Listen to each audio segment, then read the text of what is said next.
अस्सलामुअलैकुम। Sajjad Khan Jadoon official YouTube channel पर आप सबको खुश आमदीद। दोस्तों, चंद दिन कबल कराची मलिर के एक इलाके मेमन गोड थाने की हदूद में एक अमदनाक वाक़या पेश आया, जब वहाँ के एक मुकामी बाशऊर बाशिंदे नाजिम सिजावल जोखियों ने चंद अरब बाशिंदों को सिंध के एक नायाब परिंदे तिलोर के शिकार करने की तैयारी के दौरान मुकामी सड़क के ब्लॉक करने पर शिकार से रोकने की कोशिश की।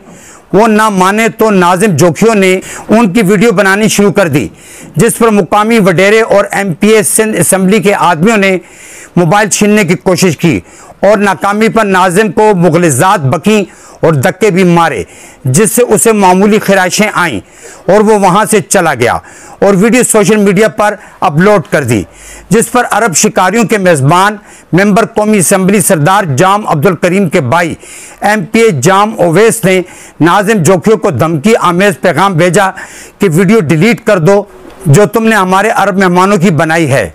स्क्रीन पर आप मेंबर सिंध असम्बली जाम ओवैस की तस्वीर देख रहे होंगे। इसी दौरान नाजिम जोखियों ने अपना एक और वीडियो पैगाम रिकॉर्ड किया, जिसमें खुद को मिलने वाली जाम ओवैस की तरफ से धमकियों का जिक्र किया और कहा, मैं इन वडेरों से नहीं डरता, जिससे वडेरों का गुस्सा और भी बढ़ गया, क्योंकि जीने का हक सिर्फ जागीरदारों, वडेरों और हुक्मरानों को है। नाजिम जोखियों जैसे लोगों को मुल्क में कहीं भी अपनी मर्जी से न जीने की और न मरने की इजाज़त है। नाजिम जोखियों के पैगाम को मिलते ही जाम ओवैस ने आदमी नाजिम को लाने के लिए भेजे। सरदार जाम के आदमी उसे लेकर सरदार के फार्म पर पहुंचे। तकरार के बाद उस पर डंडों, लातों और घूंसों से शदीद तशद्दुद किया गया और सर पर चोटों से नाजिम की हालत गैर हो गई और थोड़ी देर बाद ही उसकी रूह कफस से उनसरी से प्रवास कर गई और लाश को उठाकर बेदर्दी से करीबी झाड़ियों में फेंक दिया गया। नाजिम जोखियों की तशद्दुद शुदा लाश को आप स्क्रीन पर देख सकते हैं। दोस्तों, यहां मैं तिलोर परिंदे का जिक्र करता चलूं जो नाजिम जोखियों की मौत का सबब बना। तिलोर शुतुरमुर्ग की मुशाबहत का एक परिंदा है। ये शुमाली अफ्रीका, जनूबी मशरकी एशियाई ममालिक समेत पाकिस्तान में खैबर पख्तूनख्वा, पंजाब, बलूचिस्तान और सिंध के बंजर मैदानी और सहराई इलाकों में पाया जाता है।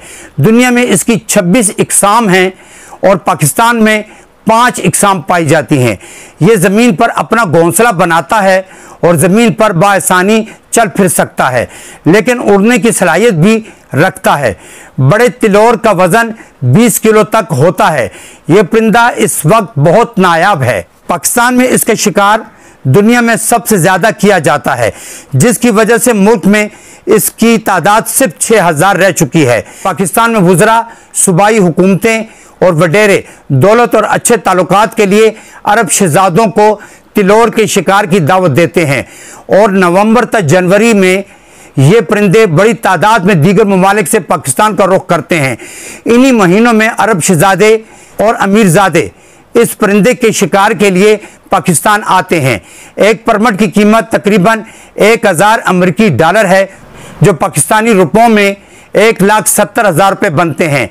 एक परमिट पर 100 तिलोर का शिकार किया जा सकता है और कस्टम ड्यूटी अलग से अदा करनी होती है।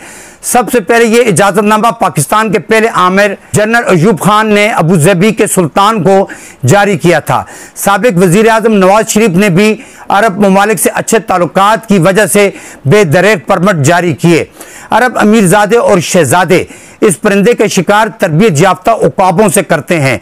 इस दौरान बंदूक का इस्तेमाल नहीं किया जाता। अरब शहजादे इस बारे में कहते हैं कि यह हमारा सकाफती विरसा है और आबाओ इजदाद से ये चला आ रहा है। हम इसे शिकार की हद तक रखते हैं, जबकि हकीकत इसके बरअक्स है। अरब शहजादे नवंबर तक जनवरी सैकड़ों की तादाद में पाकिस्तान आते हैं, मुख्तलिफ इलाकों में पड़ाव डालते हैं। तिलौर का शिकार करके इसका मैदा यानी पोटा अलग करके साफ किया जाता है और कच्चा ही चबा लिया जाता है, जिसके मुतालिक कहा जाता है कि इसको कच्चा खा जाने से जिनसी कुव्वत में इजाफा होता है। बाकी मांदा गोश्त को भून कर और यखनी बनाकर इस्तेमाल किया जाता है। साथ में शराब और शबाब का भी इंतजाम होता है। दरअसल तिलौर का शिकार महज शिकार के लिए नहीं बल्कि अय्याशी के लिए किया जाता है, जिसके लिए अरब बाशिंदे बेदरेक दौलत खर्च करते हैं।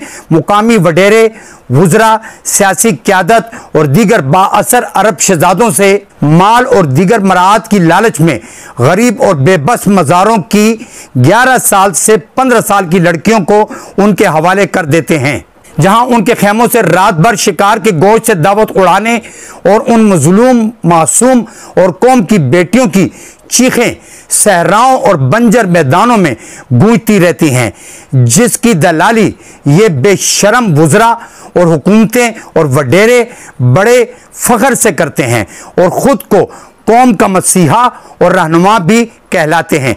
यही वजह थी जब नाजिम जोखियों जैसे एक गरीब लेकिन गैरतमंद सिंधी ने रोड ब्लॉक करने और शिकार की तैयारी करते अरब बाशिंदों को देखा तो उन्हें टोका कि रास्ता बंद मत करो और यहाँ शिकार भी मत खेलो।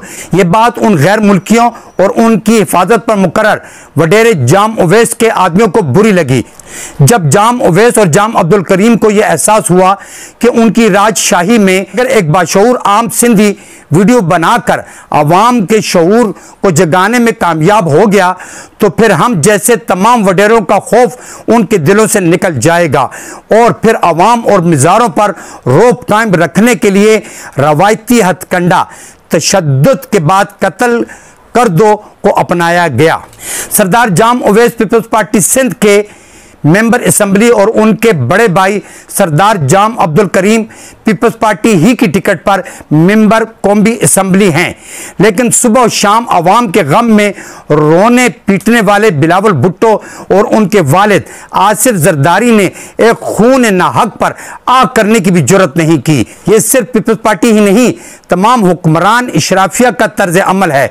ये वोट तो गरीब आवाम से लेते हैं, लेकिन कदर चौधरियों, टिवानों, सरदारों, वडेरों, खानों और खानकाओं के गद्दी नशीनों की करते हैं, जिसकी वजह यह है कि 90% आवाम उन्हीं चौधरियों, खानों, सरदारों, वडेरों और पीरों के गुलाम हैं, जो उनकी जिंदगियों के मालिक हैं। उनके वोटों से मुंतखब होने के बाद अवाम के ये आका कभी नून लीग, कभी पीपल्स पार्टी, कभी तहरीक इंसाफ और कभी आमरों की गोद में सौदेबाजी करके बैठ जाते हैं। अब सोचने की बात है, इन खुदगर्ज सियासी टोलों के नज़दीक अवाम की हैसियत क्या है? तभी तो आज तक अवाम के हालात नहीं बदले, जबकि चौधरियों, खानों, सरदारों, वडेरों और खानकाओं की दौलत, कुव्वत और मराहत में इजाफा हुआ है। और जो पीपल्स पार्टी के सूबाई वुज़रा और वजीर आला सैयद मुराद अली शाह की तरफ से तसल्लियाँ और तशफ़ियाँ दी जा रही हैं, वो सिर्फ डोंग है। असल में सरदारों और जामों से मामला तय पाने के बाद और अवामी एहतजाज को ठंडा करने की गर्ज से जाम उवैस की गिरफ्तारी अमल में लाई गई है और तमाम के तमाम पुलिस इन्वेस्टिगेशन भी ज़ाब्ते की कार्रवाई है। थाने और जेल में गिरफ्तार मुलजमान को गर्ज से ज़्यादा आसाइशें मुयस्सर होंगी। मुलजमान का कोर्ट में हाजिरी के वक्त देखने वाली आंखों ने इस्तकबाल देखा। सरकारी अफसरान, वकला और सियासी शोबदाबाज उनके सामने बिछे जा रहे थे। ऐसा लग रहा था जैसे कोर्ट में कोई हीरो आ गए हैं और मुजलूमों के यहाँ गुर्बत और आहो बका रक्स कर रही थी। अब आते हैं निताज की तरफ। तो दोस्तों, अवामी दबाव और रिसवाई के खौफ से इंतजामिया ने सियासी क़यादत के हुक्म पर FIR भी दर्ज कर ली और वडेरे जाम उवैस समेत उसके 2 गार्ड्स को भी गिरफ्तार कर लिया गया है। खबरों की दुनिया में ये बात यहां आकर खत्म हो चुकी है, क्योंकि गिरफ्तारी के बाद अब वाकया का चटपटापन खत्म हो चुका है। इससे आगे की कहानी आपको मैं सुनाता हूं। अब जबकि हर तरफ खामोशी होगी तो शातिर दिमाग इस अंदोनाक वाक़या को एक ऐसा नया मोड़ देने की कोशिश करेंगे कि जाम उवैस मरकजी मुल्जिम को शक का फ़ायदा देने की कोशिश की जाएगी। मुल्जिम सहत जुर्म से इनकार करते हुए कहेगा, मेरा इस कत्ल से कोई ताल्लुक नहीं, मैं इस वाक़े के रुनमा होते वक्त भी यहाँ मौजूद नहीं था। और वाक़े के वक्त जाम उवैस की गैर मौजूदगी के सबूत भी तैयार हो चुके होंगे या हो रहे होंगे। गार्ड्स के सर इस सारे वाक़े को थोप दिया जाएगा। यूं मरकजी मुल्जिम जमानत पर रिहा हो जाएगा और फिर मुद्दायान पर मुआफ़ी के मुआहदे के लिए एक जानब से सियासी और समाजी और ख़ानदानी, दूसरी तरफ से ताकतवर मुल्ज़मान और मज़ीद ख़तरात का खौफ पैदा किया जाएगा और तीसरी जानब कत्ल का भरपूर मुआवजा खैरात के तौर पर देने की पेशकश की जाएगी। मैं इसे दियत का नाम नहीं दूंगा, क्योंकि खून बहा या दियत वो होती है जो मकतूल के वर्सा हंसी खुशी बगैर किसी दबाव के सिर्फ रब्बे ताला के रजा के लिए मुआवजा लेकर कातिल को माफ कर दें। लेकिन यहां तो मामला ही उल्टा है।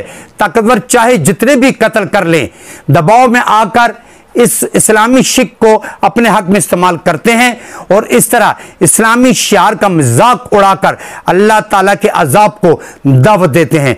नाज़िम जोखियों के मामले में भी बिल्कुल यही होता दिखाई दे रहा है। और फिर इस तरह कुछ अरसा बाद गार्ड्स भी रिहा हो जाएंगे और सरदार जाम उवैस का गुनाह भी माफ हो जाएगा और मामलात पहले की तरह फिर नॉर्मल होकर रवां दवां हो जाएंगे।